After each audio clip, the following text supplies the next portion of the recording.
नमस्कार, आप देख रहे हैं इंडिया वॉइस। मैं हूं आपके साथ जूही सिंह। और चैत्र नवरात्रि का आज 8वां दिन आज होती है मां महागौरी की पूजा। नवरात्रि के चलते मंदिरों पर श्रद्धालुओं की भारी भीड़। मंदिरों में पुलिस प्रशासन ने किए सुरक्षा के इंतजाम। सीसीटीवी के जरिए चप्पे चप्पे पर पुलिस की निगरानी। तो चैत्र नवरात्रि का आज 8वां दिन है और ऐसे में मंदिरों में श्रद्धालुओं की भीड़ उमड़ी पड़ी है और आज माता महागौरी की पूजा अर्चना का विधान है। तो नवरात्रि के चलते मंदिरों पर श्रद्धालुओं की भारी भीड़ देखने को मिल रही है और मंदिरों में पुलिस प्रशासन ने भी सुरक्षा के पुख्ता इंतजाम किए। पूरी तैयारियां की गई है और सीसीटीवी के जरिए जो है निगरानी रखी जा रही है।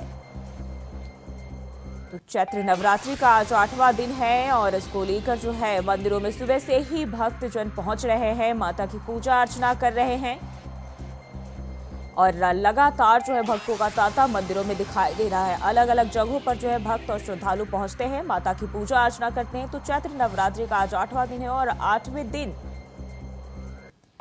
माता के 8वें स्वरूप महागौरी की पूजा अर्चना की जाती है। तो नवरात्रि को लेकर मंदिरों में श्रद्धालुओं की भारी भीड़ उमड़ी पड़ी है और ऐसे में जो है भक्तगण जो है मंदिरों में पहुंचकर पूजा अर्चना करते हैं, माता की भक्ति करते हैं। वहीं बात करें तो श्रद्धालुओं की भीड़ को देखते हुए पुलिस प्रशासन भी अलर्ट मोड पर रहती है और इस दौरान जो है सीसीटीवी के जरिए पुलिस प्रशासन चप्पे चप्पे पर निगरानी बनाए हुए है।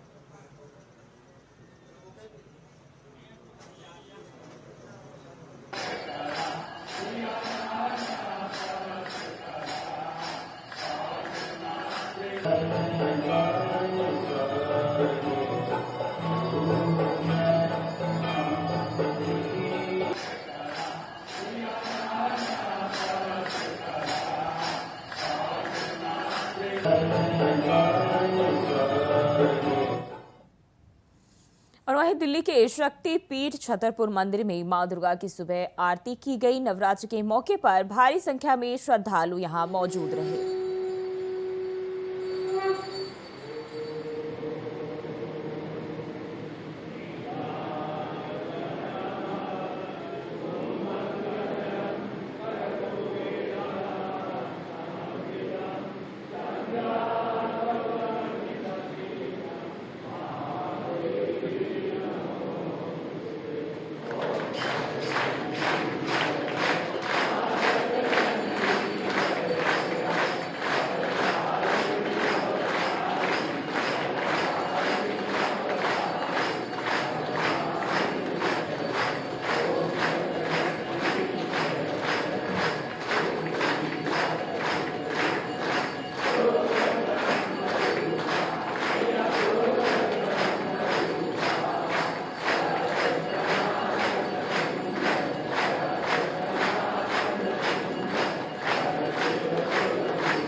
और वहीं दूसरी तरफ दिल्ली के ही झंडेवालन मंदिर में सुबह की आरती मंत्र मुग्ध कर देने वाली रही।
और वहीं मैनपुरी से बड़ी खबर सामने आ रही। सपा प्रत्याशी डिंपल यादव आज करेंगी नामांकन। सपा अध्यक्ष अखिलेश यादव, राम गोपाल यादव रहेंगे मौजूद। तो बड़ी जानकारी मैनपुर से। सपा अध्यक्ष अखिलेश यादव, राम गोपाल यादव भी मौजूद रहेंगे और सपा प्रत्याशी डिंपल यादव आज नामांकन करेंगी। 11 बजे जिला निर्वाचन कोर्ट कचहरी में नामांकन करेंगी। नामांकन के बाद अखिलेश यादव कार्यकर्ताओं को संबोधित करेंगे। तो मैनपुरी से ये जानकारी सामने आ रही। सपा अध्यक्ष अखिलेश यादव भी इस दौरान मौजूद रहेंगे। इसके साथ ही रामगोपाल यादव भी इस दौरान मौजूद रहेंगे। 11 बजे का वक्त बताया जा रहा है जब जिला निर्वाचन कोर्ट कचहरी में जाकर नामांकन किया जाएगा। सपा प्रत्याशी डिंपल यादव आज अपना नामांकन करेंगी। वहीं नामांकन के बाद अखिलेश यादव कार्यकर्ताओं को संबोधित भी करेंगे। तो मैनपुर से बड़ी जानकारी सामने आ रही। सपा अध्यक्ष अखिलेश यादव, रामगोपाल यादव भी नामांकन के दौरान मौजूद रहेंगे। तो सपा प्रत्याशी डिंपल यादव आज अपना नामांकन करेंगी और 11 बजे जिला निर्वाचन कोर्ट कचहरी में नामांकन करेंगी।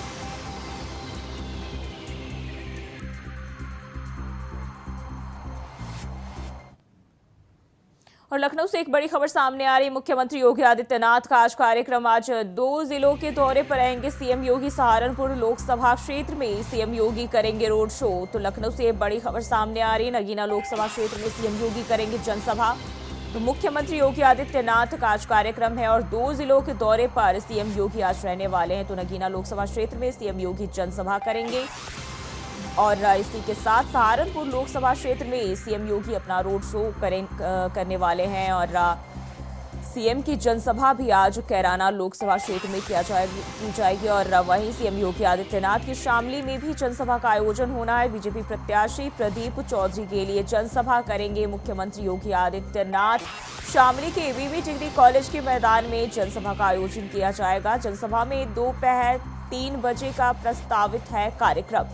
तो बीजेपी प्रत्याशी प्रदीप चौधरी के लिए मुख्यमंत्री योगी आदित्यनाथ जनसभा करेंगे। शामली के एबीवी डिग्री कॉलेज के मैदान में जनसभा का आयोजन किया जाएगा, जो कि बताया जा रहा है दोपहर 3 बजे इस कार्यक्रम का आयोजन किया जाएगा। तो लखनऊ से ये जानकारी सामने आ रही है। कैराना में भी सीएम की जनसभा है और आज 2 जिलों के दौरे पर रहने वाले हैं।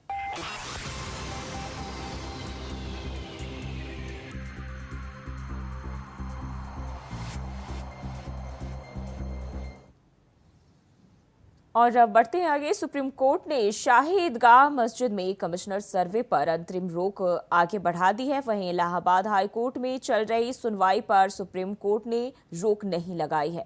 सुप्रीम कोर्ट ने साफ किया कि इस मामले में याचिका सुनवाई योग्य है या नहीं। इस पर हाई कोर्ट में सुनवाई चलती रहेगी। सुप्रीम कोर्ट ने शाही ईदगाह मस्जिद की कमेटी की याचिका पर नोटिस जारी किया है और इस मामले की अगली सुनवाई 5 अगस्त को होगी। माननीय सर्वोच्च न्यायालय में सुनवाई के दौरान हमारी ओर से ये बात कही गई कि क्योंकि 7/11 पर एप्लीकेशन जो है वो पेंडिंग है ऑनरेबल हाई कोर्ट में, तो जिस पर कल सुनवाई है, तो माननीय सर्वोच्च न्यायालय ने इस पर सुनवाई जो है स्थगित कर दी और अगली जो तारीख है वो 5 अगस्त की दे दी है। इसी के साथ सभी पक्षों को अपना रिटन ऑब्जेक्शन फाइल करने के लिए कहा है, रिटन सबमिशन के लिए कहा गया है, तो इसमें हम लोग अपना जो है पक्ष रखेंगे। आज माननीय सर्वोच्च न्यायालय ने श्री कृष्ण जन्मभूमि मामले में सुनवाई करते हुए सभी पक्षों को अपनी अपनी आपत्ति दाखिल करने के लिए अंतिम अवसर दिया है और अग्रिम सुनवाई 5 अगस्त लगा दी है, क्योंकि माननीय हाई कोर्ट इलाहाबाद में 7/11 पर मुस्लिम पक्ष की जो प्रार्थना पत्र उस पर सुनवाई जारी है। हिंदू पक्ष कल 16 अप्रैल को अपनी ओर से अपनी बात रखेगा और वहाँ बताएगा कि श्री कृष्ण जन्मभूमि हमारी है। उसके बाद ही कुछ निर्णय होगा, ऐसा मेरा मानना है। भगवान श्री राम आ गए हैं, अब श्री कृष्ण को माखन खाने के लिए जल्द आना होगा और गर्भ गुफा में भगवान अपने विराजमान होंगे। ऐसी आज माननीय न्यायालय में हम लोगों ने अपनी बात रखने के लिए प्रयास किया। और वहीं कासगंज में बेसिक शिक्षा मंत्री संदीप सिंह ने एटा लोकसभा क्षेत्र के बीजेपी से सांसद प्रत्याशी राजवीर सिंह उर्फ राजू भैया के समर्थन में प्रेस कॉन्फ्रेंस की और कहा कि बीजेपी प्रत्याशी राजवीर सिंह राजू तीसरी बार जीतकर हैट्रिक लगाने को तैयार है। इस बार पूरे भारत में बीजेपी की लहर देखी जा रही है।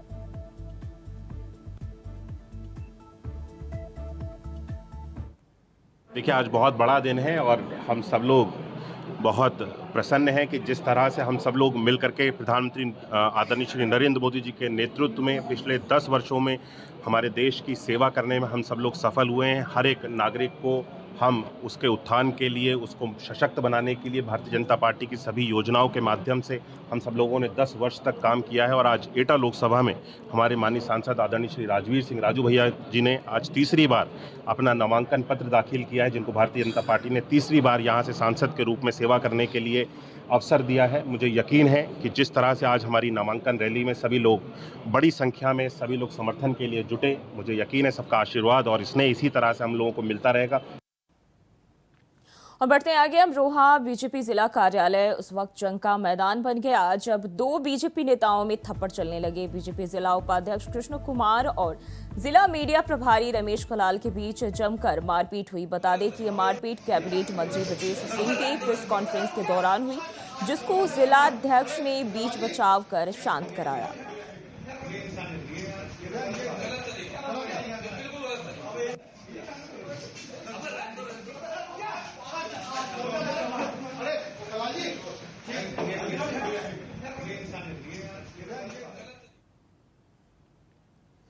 और रुक कर लेते हैं अगली खबर की ओर। चित्रकूट संसदीय क्षेत्र से बीएसपी ने अपने प्रत्याशी की घोषणा कर दी है। मयंक द्विवेदी को बीएसपी ने अपना उम्मीदवार बनाकर चुनावी रण में उतारा है। बता दें कि मयंक पूर्व विधायक पुरुषोत्तम नरेश द्विवेदी के बेटे हैं। वहीं बीएसपी के मंडल कोऑर्डिनेटर ने प्रेस कॉन्फ्रेंस कर इसकी घोषणा की।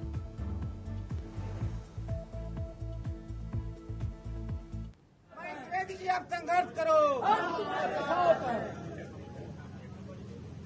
मयंक द्विवेदी जी आप संघर्ष करो, मयंक द्विवेदी जी आप संघर्ष करो।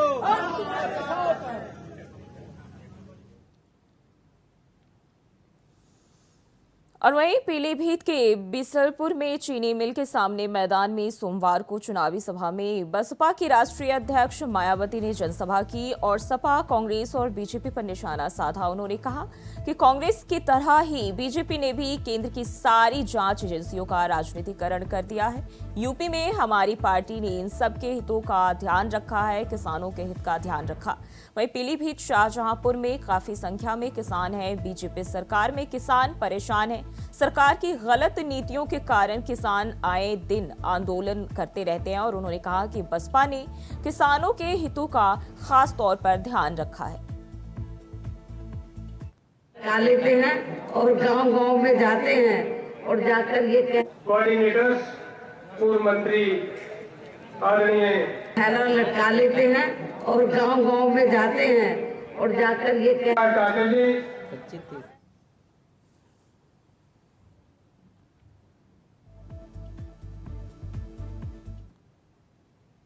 और वहीं प्रधानमंत्री नरेंद्र मोदी ने केरल के पलक्कड़ में एक सार्वजनिक रैली को संबोधित किया। प्रधानमंत्री ने सीपीआईएम और कांग्रेस पर निशाना भी साधा। उन्होंने कांग्रेस नेता राहुल गांधी को भी आड़े हाथों लिया। पीएम मोदी ने राहुल गांधी का नाम लिए बिना कहा कि कांग्रेस के एक बड़े नेता को उत्तर प्रदेश में अपनी खानदानी सीट पर इज्जत बचाना मुश्किल हो गया है। उन्होंने केरल में अपना नया ठिकाना बना लिया है।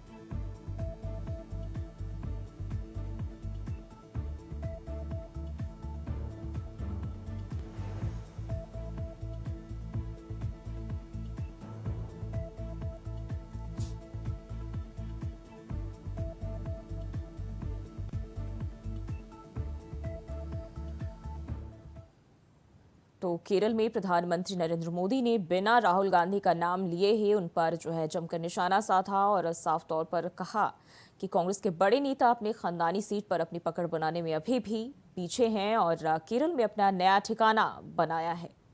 वे राहुल गांधी के लिए प्रधानमंत्री नरेंद्र मोदी का निशाना था जब उन्होंने बिना नाम लिए पलक्कड़ में जनसभा को संबोधित करने के दौरान राहुल गांधी पर हमला बोला।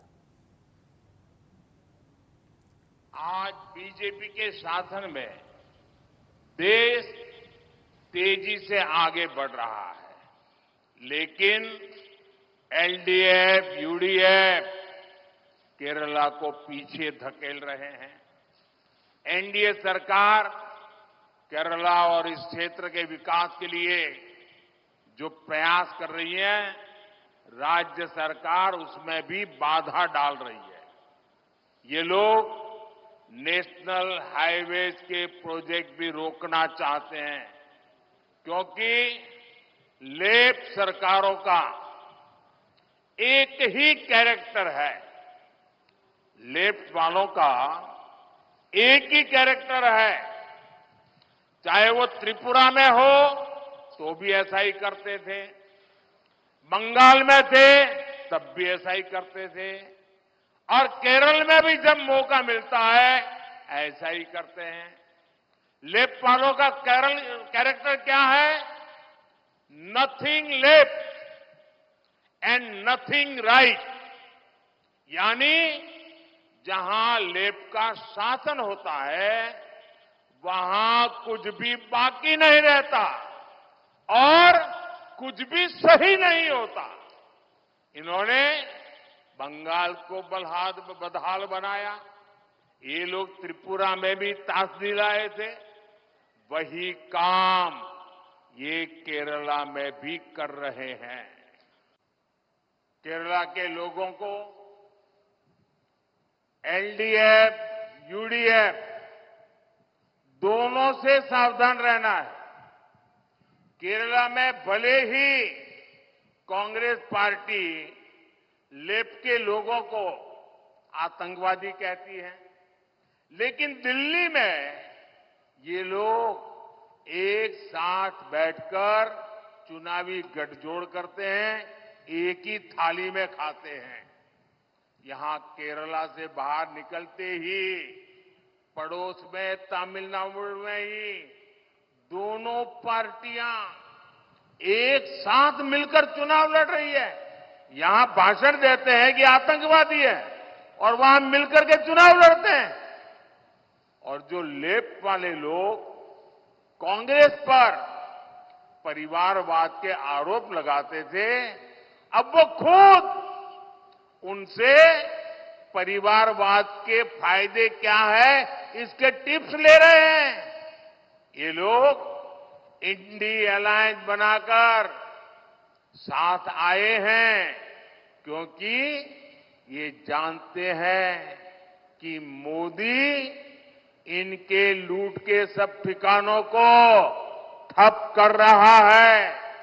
इसलिए चाहे लेफ्ट हो या कांग्रेस, सबके निशाने पर मोदी ही है। लेकिन मैं आपको गारंटी देता हूं, बीजेपी और एनडीए को दिया गया आपका एक एक वोट गरीब के एक एक पैसे का हिसाब करेगा। और फिलहाल के लिए इस बुलेटिन में बस इतना ही। खबरों के लिए बने रहे इंडिया वॉइस के साथ।